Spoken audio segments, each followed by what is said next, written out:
Bonjour à tous. Mobilisons-nous encore et encore. Les mots d'Anne Vigneault, maire de Besançon, sur les réseaux sociaux après le meurtre d'une bisontine de 32 ans hier matin devant chez elle. La maire dénonce un nouveau féminicide et appelle au rassemblement demain à 15h, esplanade des droits de l'homme. Le principal suspect, l'ex-compagnon de la victime, a été arrêté.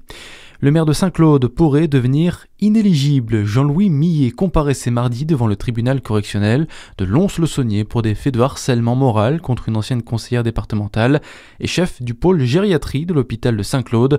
Jean-Louis Millet dénonce un acharnement. 2 ans d'inéligibilité ont été requis, décision mise en délibéré au 20 janvier 2026.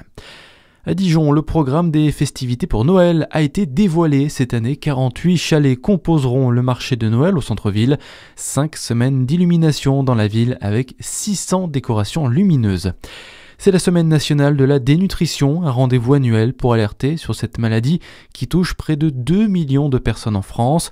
En Bourgogne-Franche-Comté, de nombreux acteurs se mobilisent pour prévenir, repérer et accompagner les personnes à risque. Manal El Maïba. Oui, partout en Bourgogne-Franche-Comté, des initiatives sont organisées pour repérer et prévenir la dénutrition. Au CHU Dijon-Bourgogne, patients et visiteurs peuvent rencontrer des professionnels de la nutrition, participer à des animations ou tester des dégustations enrichies. Le centre hospitalier d'Aussonne mise sur un jeu de loi pédagogique pour sensibiliser résidents et soignants. Et en Saône-et-Loire, des ateliers cuisine, des forums santé, des démonstrations d'activité physique ou encore la distribution de livrets de recettes rythment la semaine. Des actions concrètes pour mieux comprendre les risques et encourager de bonnes pratiques au quotidien.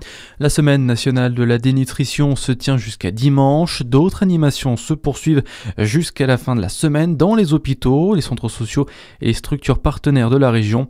Vous pouvez vous renseigner directement auprès des établissements près de chez vous. Dans l'actualité aussi, un débat extraordinaire à l'Assemblée nationale sur le narcotrafic. C'est l'annonce hier de Sébastien Lecornu depuis le Congrès des maires. Un débat qui était notamment demandé par les députés socialistes. Le Premier ministre, lui, a rappelé que la lutte contre les trafics de drogue était un combat qui allait durer. La TVA sur les produits de première nécessité supprimée par les députés, la mesure présentée par la France Insoumise a été votée de justesse à l'Assemblée nationale, mesure qui prévoit également le blocage des prix. L'objectif est de soutenir le pouvoir d'achat en réduisant les prix des biens essentiels. Cette adoption ne vaut pas application. Le texte doit encore franchir d'autres étapes de la navette parlementaire. Et puis en foot, ce soir, Dijon se déplace et rencontre Sochaux en national. Coup d'envoi à 19h30, le DFCO deuxième au classement devant Sochaux justement.